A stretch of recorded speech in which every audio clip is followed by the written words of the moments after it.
Hello बच्चों, स्वागत है आपका हमारे यूट्यूब चैनल ओम लर्निंग क्लासेस में। तो आज की वीडियो में हम लोग सॉल्व करेंगे पूर्वाधिकार अंशों के शोधन संबंधित कुछ और नए क्वेश्चन। चलिए देख लेते हैं। जैसे कि क्वेश्चन नंबर 7 है कि निम्नलिखित व्यवहारों के लिए हम लोग को जर्नल प्रविष्टियां करना है।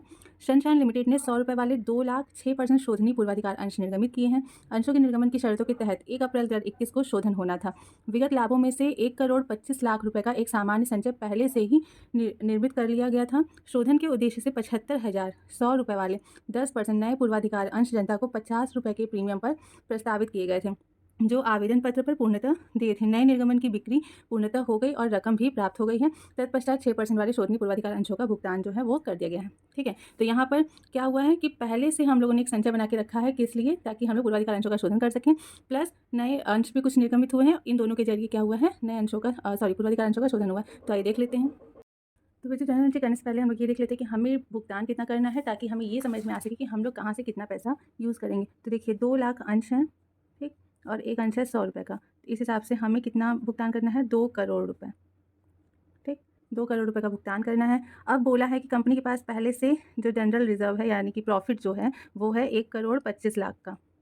ठीक है, 1,25,00,000 का जो है वो पहले से उसके पास जनरल रिजर्व, मतलब उसने रिजर्व में रखा हुआ है। तो अब हमें चाहिए कितना, तो 2 करोड़ में से 1,25,00,000 माइनस करेंगे तो हमें 75,000 और चाहिए, 75 लाख रुपए और चाहिए। तो ये 75 लाख कैसे हम लोग को मिलेगा, तो ये जो नया निर्गमन कर रहा है न्यू इशू के द्वारा, उसके द्वारा हम लोग उसमें से ले लेंगे। तो 1,25,00,000 हम लोग प्रॉफिट में से लेंगे और 75 लाख की रकम जो है वो नए निर्गमन के द्वारा पूरी की जाएगी। तो एंट्री करते हैं हम लोग। पहले क्या करेंगे, तो पहले जो प्रॉफिट है हम लोग उसको ले लेते हैं। तो बोला है लाभ है उसके पास, तो स्टेटमेंट ऑफ पीएल डेबिट करेंगे और ये पूरी राशि ट्रांसफ़र होगी किसमें, सीआरआर में। ठीक, पहले ये हम लोग कर लेंगे कितना, तो 1,25,00,000। ठीक, इतनी राशि हम लोग पहले सीआरआर में ट्रांसफ़र कर देंगे। उसके बाद नए अंशों का निर्गमन हो रहा है, तो हो जाएगा बैंक अकाउंट डेबिट। कौन से अंशों का, तो 10% प्रेफरेंस शेयर का निर्गमन कर रहा है वो। Preference share capital account debit नहीं, और फिर सिक्योरिटी प्रीमियम रिजर्व भी है क्योंकि प्रीमियम पे निर्गमन है। तो हम 2 लिखना भूल गए। Bank account debit to 10% preference share capital account to security premium reserve account. ठीक, ये कर देंगे। कितना अमाउंट दिखाएंगे, तो बोल रहा है 75,000 अंशों का वो निर्गमन कर रहा है, जो कि एक अंश 100 का है और प्रीमियम जो है उस पर वो 50 पर प्रीमियम रख रहा है। ठीक, तो हिसाब से हमारे 75 लाख का कैपिटल हमें मिल जाएगा।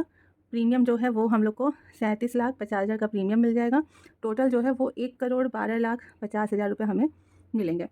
ठीक, लेकिन हमको यूज़ कितना करना है, सिर्फ और सिर्फ हमें 2 लाख चाहिए, जिसमें से 1,25,00,000 हमें यहाँ से मिल जाएगा और 75 लाख का कैपिटल हम लोग को मिल जाएगा नए निर्गमन से। तो टोटल कितना हो गया हमारा, 2 लाख हो गया। हमारे पास 2 लाख का रकम हो गई। तो अब हम लोग क्या करेंगे कि शेयर होल्डर के अकाउंट में उनकी अंश पूंजी ट्रांसफ़र कर देंगे। तो क्या हो जाएगा entry, 6% redeemable preference share capital account debit to 6% redeemable preference share holders. ठीक, ये उनके में ट्रांसफर है कितना, तो 2 करोड़ की रकम। और फिर लास्ट में हम लोग क्या करेंगे, उनको पेमेंट कर देंगे। तो वही 6% redeemable preference share holders debit to bank account. ठीक, ये पेमेंट हो गया 2 करोड़ का। ठीक है, तो देखिए कितना सिंपल से था। आई होप कि आप लोग को ये चीज़ें समझ में आएंगी। बढ़ते हैं नेक्स्ट क्वेश्चन की तरफ।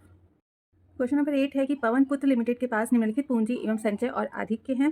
क्या क्या है, तो उसके पास 1,50,000 रुपये की, ठीक है, 1,50,000 रुपये की इक्विटी शेयर्स है, जो कि एक शेयर जो है वो 10 रुपये का था। ठीक, उसके बाद उसके पास 1,50,000 रुपये के प्रेफरेंस शेयर भी हैं, जो कि एक शेयर जो है वो कितने का था, 100 रुपये का था। उसके पास जनरल रिजर्व है 60,000 का। स्टेटमेंट ऑफ पीएल जो है वो है 90,000 का और सिक्योरिटी प्रीमियम रिजर्व उसके पास 4,500 रुपये का है। कंपनी ने 10% पूर्वाधिकार अंशों को 10% प्रीमियम पर शोधन करने का निश्चय किया। ठीक है, 10% पूर्वाधिकार अंशों को, कौन से पूर्वाधिकार अंश, ये जो उसके पास यहाँ पर हैं। ठीक है, इसको उसने शोधन करने का निर्णय किया है और इसके लिए 10 रुपये वाले 7,500 समता अंशों को उसने 10% प्रीमियम पर निर्गमित किया, जो कि पूर्ण दत्त हो गया। ठीक, फिर कंपनी के पास 45,000 रुपये के विनियोग भी थे, तो उसने उसको भी 57,000 रुपये में बेच दिया। केवल 75 अंशों के धारकों को छोड़कर, जिनका पता नहीं लग सका, उन सभी का भुगतान कर दिया गया। कंपनी की पुस्तकों में आवश्यक जर्नल लिखे करने हैं। ठीक है, तो ये क्वेश्चन भी हम लोग का पहले जैसा ही है, बट थोड़ा सा फ़र्क इसमें है कि जब हम लोग भुगतान करने गए तो 75 पूर्वाधिकार अंशधारी जो हैं उनके बारे में कुछ पता नहीं लग पाया, तो उनका पेमेंट नहीं हुआ, बाकी का पेमेंट हो गया। तो किस प्रकार से हुआ है, आइए देख लेते हैं। तो जर्नल एंट्री स्टार्ट करने से पहले हम लोग ये देख लेते हैं कि हमें पेमेंट कितना करना है पूर्वाधिकार अंशों के लिए। ठीक है, तो जैसा कि क्वेश्चन में आपको दिया है कि कंपनी के पास 1,50,000 रुपये के पूर्वाधिकार अंश हैं। ठीक है, और एक अंश जो है वो है 100 रुपये का। तो इस हिसाब से कंपनी के पास कितने पूर्वाधिकार अंश हुए? तो 1500 पूर्वाधिकार अंश जो हैं वो कंपनी के पास हैं। ठीक है, 1500 प्रेफरेंस शेयर कंपनी के पास हैं। अब इन 1500 पूर्वाधिकार अंशों का भुगतान जो है वो कंपनी कितने पे कर रही है? तो एक अंश तो 100 रुपये का है और इस पे 10% प्रीमियम लगा रही है। तो 100 रुपये का 10% कितना हो गया? 10 रुपये, यानी कि 10 रुपये प्रीमियम पे इसका भुगतान कंपनी करेगी। तो इस हिसाब से कंपनी को तो पहले 1500 अंशों का 100 रुपये के हिसाब से कैपिटल वापस करना होगा, यानी कि 1,50,000 रुपये ये पेमेंट करना होगा। ठीक, फिर 1500 अंशों पे जो 10 रुपये के रेट से वो प्रीमियम भुगतान करना चाह रही है, तो कितना हो जाएगा? 15,000 रुपये। तो इसका भी पेमेंट उसको करना होगा, यानी कंपनी को टोटल कितना देना है? 1,65,000 रुपये का उसको भुगतान करना है। ठीक है, ये पेएबल है, इतना उसे कंपनी को देना है, जिसमें से कि 15,000 प्रीमियम है और 1,50,000 जो है वो क्या है? कैपिटल है। ठीक, इतना उसे देना है। अब इसके लिए कंपनी क्या कर रही है? तो कंपनी सबसे पहले जो है भुगतान करने के लिए वो क्या कर रही है कि वो इक्विटी शेयर कैपिटल का निर्गमन कर रही है, यानी समता अंशों का निर्गमन कर रही है। और किस पे? प्रीमियम पे कर रही है। तो एंट्री हो जाएगी bank account debit to equity share capital account. अब क्योंकि प्रीमियम पर कर रही है तो टू सिक्योरिटी प्रीमियम रिजर्व हो जाएगा। ठीक, अब कितना कर रही है? तो 7500 अंशों का कर रही है, जो कि एक अंश जो है वो है 10 रुपये के। तो इस हिसाब से कितना हो गया? 75,000 रुपये। ठीक, और इसको 10% प्रीमियम पे करी, तो 10 रुपये का 10% कितना होता है? 1 रुपये। ठीक है, यानी कि 1 रुपये प्रीमियम पे, तो 7500 अंशों का 1 रुपये की दर से प्रीमियम कितना हो गया? 7500। इस हिसाब से कंपनी को कितना टोटल मिल रहा है? निर्गमन पे 82,500 रुपये मिल रहा है। ठीक, इसके बाद आगे बोला है क्वेश्चन में कि कंपनी के पास जो विनियोग था 47,000 रुपये का, 45,000 रुपये का, उसको कंपनी ने 57,000 में बेच दिया। ठीक है, तो 45,000 के सामान को 57,000 में बेच रहे हैं, यानी कि यहाँ पर जो है 12,000 का प्रॉफिट भी होगा। तो एंट्री क्या हो जाएगी? हो जाएगा बेचेंगे इन्वेस्टमेंट को तो पैसा मिलेगा, तो हो जाएगा बैंक अकाउंट डेबिट। इन्वेस्टमेंट बेच रहे हैं तो हो जाएगा टू इन्वेस्टमेंट। ठीक, अब क्योंकि इसको बेचने में प्रॉफिट हो रहा है तो हो जाएगा to profit on sale of investment. ठीक, ये एंट्री हम लोग कर देंगे। अब 45,000 का इन्वेस्टमेंट था, उसको 57,000 में बेचा, तो प्रॉफिट कितने का हो गया? 12,000 का। ये हम लोग दिखा देंगे। ठीक है, अब इसके बाद आपको ये पता होना चाहिए कि इस इन्वेस्टमेंट का जो पैसा मिला है इसका यूज़ कंपनी अंशों के भुगतान में नहीं करेगी। ठीक है, आपको ये सारी चीज़ें हम पहले ही क्लियर करवा चुके हैं कि सिर्फ और सिर्फ निर्गमन से जो पैसा मिलता है नए अंशों के, और लाभ में से जो पैसा होता है या फिर परिवर्तन दूसरे अंशों में परिवर्तन करके ही, इन तीन ही विधियों द्वारा पूर्वाधिकार अंशों का शोधन होता है। चौथी कोई भी चीज़ जो है वो उनके शोधन में यूज़ नहीं होती। इसलिए यहाँ पर इन्वेस्टमेंट बेचा गया है तो एंट्री हम लोग कर दे रहे हैं, बट इसका पैसा जो है वो शोधन में हम लोग यूज़ नहीं करेंगे। ठीक, अब उसके बाद हमें क्या करना है? जब हम लोग पेमेंट कर रहे हैं पूर्वाधिकार अंशों का, तो हमें 15,000 रुपये के प्रीमियम की भी व्यवस्था करनी है। ठीक है, तो सबसे पहले हम लोग प्रीमियम की व्यवस्था कर लेते हैं। देखिए 75,000 रुपये तो हमें मिल ही चुके हैं इक्विटी शेयर कैपिटल से। अभी हमें पहले हम लोग क्या करते हैं? 15,000 प्रीमियम की व्यवस्था कर लेते हैं। तो प्रीमियम हमें कहाँ से मिलेगा? तो जाहिर सी बात है सिक्योरिटी प्रीमियम रिजर्व अकाउंट से हम लोग प्रीमियम निकालते हैं। तो निकालेंगे सिक्योरिटी प्रीमियम रिजर्व। ठीक, कितना लेंगे? तो क्वेश्चन में पहले से हमारे पास 4,500 रुपये का सिक्योरिटी प्रीमियम रखा हुआ है। ठीक, उसके बाद हमें टोटल चाहिए 15,000 प्रीमियम, हमारे पास पहले से है 4,500। उसके बाद जब हम लोगों ने समता अंशों का निर्गमन किया तो यहाँ पे हमें 7,500 का प्रीमियम और मिल गया है, तो ये हो गया 7,500। अब इसके अलावा हमारे पास सिक्योरिटी प्रीमियम रिजर्व में और बैलेंस नहीं है, तो यहाँ पे ये टोटल कितना हो रहा है? हो रहा है 12,000। हमें और कितना चाहिए? 3,000 रुपये प्रीमियम का और चाहिए। तो अब सिक्योरिटी प्रीमियम रिजर्व से जब पूरा नहीं हो पाता तो प्रीमियम हम लोग कहाँ से लेते हैं? स्टेटमेंट ऑफ पीएल से ले लेते हैं। ठीक है, ये स्टेटमेंट ऑफ पीएल से बाकी जो बच रहा है 3,000 रुपये प्रीमियम का वो लेंगे, और यहाँ पे देगा to premium on redemption of preference share. ठीक है, कितना चाहिए? 15,000 चाहिए। ठीक, तो जो 15,000 प्रीमियम का चाहिए था वो भी हमें मिल गया। अब आप यहाँ पे ध्यान दीजिए, हमें टोटल चाहिए 1,65,000। ठीक, 1,65,000 में 15,000 प्रीमियम का था। अब आप 15,000 को हटा दीजिए, तो अभी हमें कितना चाहिए? 1.5 लाख। 1.5 लाख में से 75,000 रुपये हमें पहले ही इक्विटी शेयर कैपिटल से मिल चुके हैं।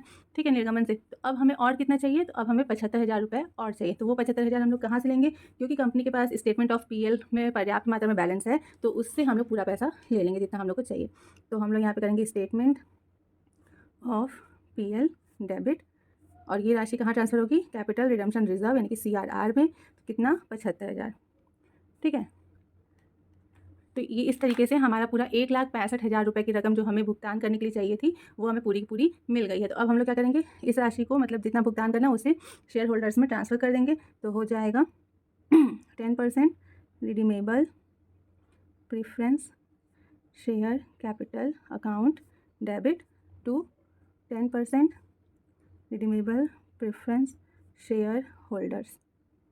कितना ट्रांसफ़र होगा? तो 1,65,000 का भुगतान करना है। सॉरी, यहाँ पे गलती हो गया, यहाँ पे रहेगा premium on redemption of 10% preference share. ठीक है, ये 1,50,000 का कैपिटल और 15,000 का प्रीमियम, टोटल 1,65,000 ट्रांसफ़र होगा।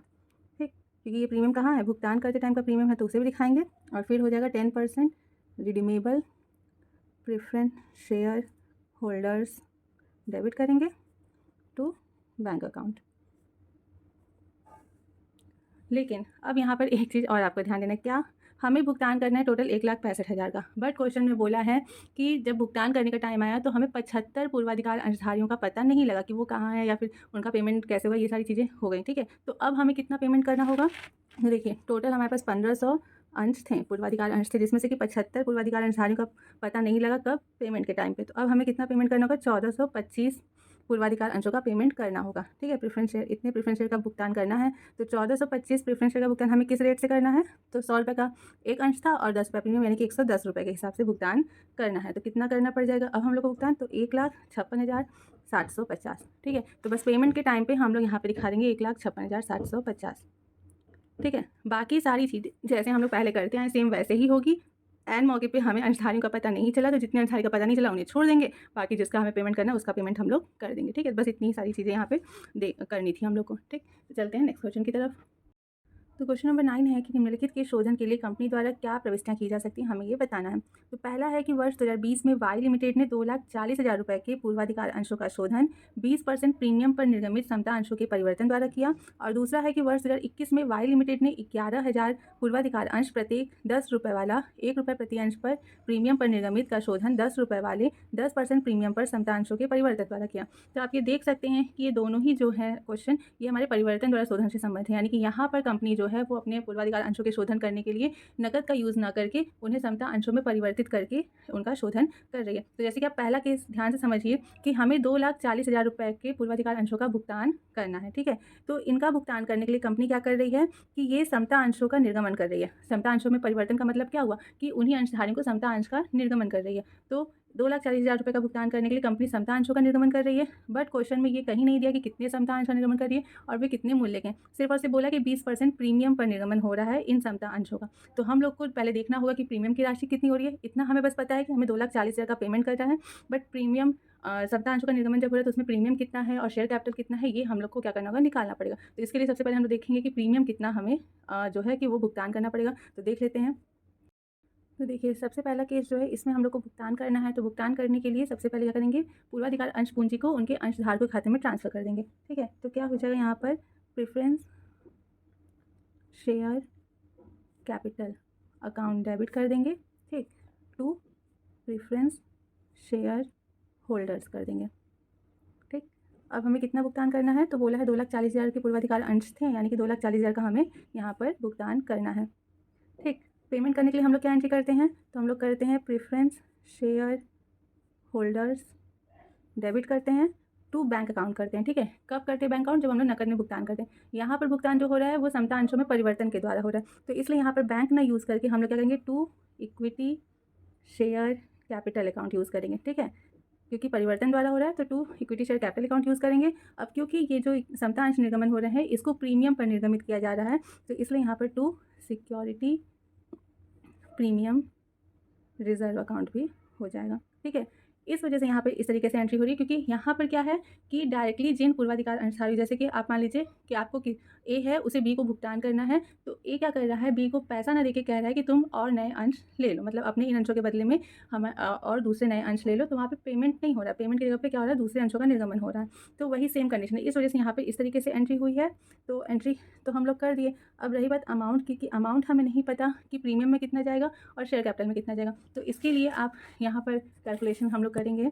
तो देखिए, 2,40,000 का हमें भुगतान करना है। ठीक है, जिस पे बोल रहा है कि इसका भुगतान करने के लिए 20% प्रीमियम का यूज़ होगा, तो 20% प्रीमियम का यूज़ होगा, तो इस हिसाब से प्रीमियम की राशि कितनी होगी, तो उसके लिए 20/120, यानी 100 जो हम लोग परसेंटेज करते हैं उसमें +20 और ऐड कर देंगे, तो हो जाएगा 2,40,000 में 20% प्रीमियम अगर हमें निकालना है तो कितना प्रीमियम बनेगा, तो 40,000 रुपये हमें प्रीमियम देना होगा। ठीक है, तो प्रीमियम के तौर पे हम लोग क्या देंगे, कितना देंगे, 40,000 रुपये दे देंगे टोटल हमें भुगतान करना है 2,40,000 का, जिसमें से 40,000 हमें प्रीमियम के तौर पे देंगे, तो बचा 2 लाख रुपए। तो 2 लाख का हमारा शेयर कैपिटल हो जाएगा और टोटल 2,40,000 एक तरीके से प्रेफरेंस शेयर होल्डर को भुगतान हो जाएगा। बस यहाँ पर इतना ही करना था, ठीक है। यहाँ पे कुछ भी दिया हुआ नहीं कि कितने अंशों का भुगतान हुआ या कैसे हुआ, तो इस तरीके से हम लोग प्रीमियम की राशि निकाल करके उनका जो है परिवर्तन द्वारा शोधन कर देंगे। तो ये फर्स्ट कंडीशन था। दूसरा कंडीशन क्या दिया हुआ है, यहाँ पर कंपनी ने क्या किया है कि उसने 11,000 पूर्वाधिकार अंश निर्गमित किए थे। जब उसने निर्गमित किया था तो उस टाइम उसने 10 रुपये वाले पूर्वाधिकार अंश को 1 रुपये प्रीमियम पर निर्गमित किया था, ठीक है। अब जब वो भुगतान कर रही है तो उसके लिए वो 10 रुपये वाले समता अंशों का 10% प्रीमियम पर निर्गमन करके यानी कि परिवर्तन करके भुगतान कर रही है। तो जाहिर सी बात है कि प्रीमियम पर अगर जो है पूर्वाधिकार अंशों का निर्गमन हुआ था तो शोधन के टाइम पर भी इनका शोधन जो है वो प्रीमियम पर ही होगा। और वो प्रीमियम जो है वो किससे यूज़ किया जा रहा है, समता अंशों के निर्गमन द्वारा। तो इसके लिए क्या एंट्री होगी, तो सबसे पहले तो हम लोग शेयर होल्डर्स में ट्रांसफ़र करेंगे, उनका जो हमें पेमेंट करना है, तो हो जाएगा preference share capital account debit. क्योंकि इसका शोधन भी प्रीमियम पर होगा तो क्या हो जाएगा, premium on redemption of preference share debit कर देंगे टू प्रेफरेंस शेयर होल्डर्स कर देंगे, ठीक। ये एंट्री हो जाएगी। अब देखिए 11,000 अंश थे पूर्वाधिकार और एक अंश 10 रुपये का, और प्रीमियम जो है वो 1 रुपये के हिसाब से। तो इस हिसाब से 1,10,000 का कैपिटल हो गया और 11,000 अंशों का 1 रुपये के हिसाब से प्रीमियम, मतलब 11,000 का प्रीमियम हो गया। टोटल हमें कितना भुगतान करना है, तो 1,21,000 रुपये हम लोग को पेमेंट करने हैं। अब ये पेमेंट कैसे हो रहा है, तो समता अंशों के निर्गमन द्वारा। तो यहाँ पर हो जाएगा प्रेफरेंस शेयर होल्डर्स डेबिट करेंगे, सेम ऊपर वाली ही एंट्री हो जाएगी क्योंकि यहाँ पे भी प्रीमियम पे समता अंशों का निर्गमन हो रहा था।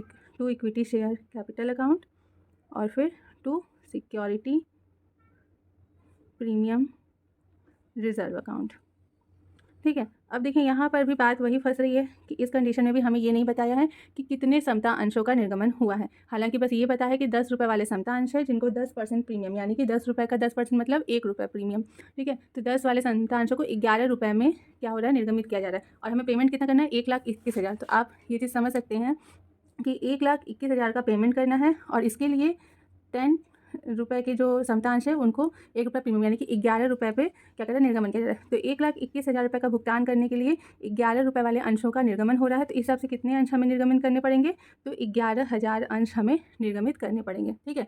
जिसमें से कि 11,000 अंश जब हम लोग निर्गमित करेंगे तो इस 11,000 अंश में 10 रुपये के हिसाब से 1,10,000 का शेयर कैपिटल होगा और 1 रुपये प्रीमियम भी है यहाँ पे। तो 11,000 अंशों पे 1 रुपये प्रीमियम के हिसाब से 11,000 का सिक्योरिटी प्रीमियम रिजर्व भी होगा। तो बस हमें 1,21,000 पेमेंट करना है और उसके लिए 1,10,000 का शेयर कैपिटल और 11,000 का प्रीमियम हम लोग यूज़ करेंगे। देखिए अमाउंट दोनों का सेम इसलिए आ रहा है क्योंकि 11,000 पूर्वाधिकार अंश थे और इनके निर्गमन की वैल्यू भी सेम थी। और जब हम लोग उसका परिवर्तन करें इक्विटी शेयर कैपिटल में तो भी इक्विटी शेयर कैपिटल की वैल्यू भी सेम दी हुई है, यानी कि 11 रुपये पे ही दी हुई है, इसलिए अमाउंट जो है वो एकदम सेम आया। अब एक चीज़ और ये कि क्योंकि हम लोग शोधन जो है वो प्रीमियम पे कर रहे हैं तो इस प्रीमियम का हम लोग को व्यवस्था कहाँ से करनी होगी, सिक्योरिटी प्रीमियम रिजर्व से। और सिक्योरिटी प्रीमियम रिजर्व हमें यहाँ पर 11,000 का मिला है और हम प्रीमियम भी 11,000 ही देना है। तो एंट्री क्या हो जाएगी, security premium reserve account debit, यानी कि इस सिक्योरिटी प्रीमियम रिजर्व अकाउंट से हम लोग क्या कर रहे हैं, जो शोधन पे प्रीमियम यूज़ हो रहा है, premium on redemption of preference share, वो यूज़ कर रहे हैं। कितने का, 11,000 का, ठीक। तो बस इतना ही हम लोग करना था। आई होप कि आप लोग को ये तीनों ही क्वेश्चन जो है वो काफ़ी अच्छे समझ में आए होंगे। तो चलिए मिलते हैं नेक्स्ट वीडियो में।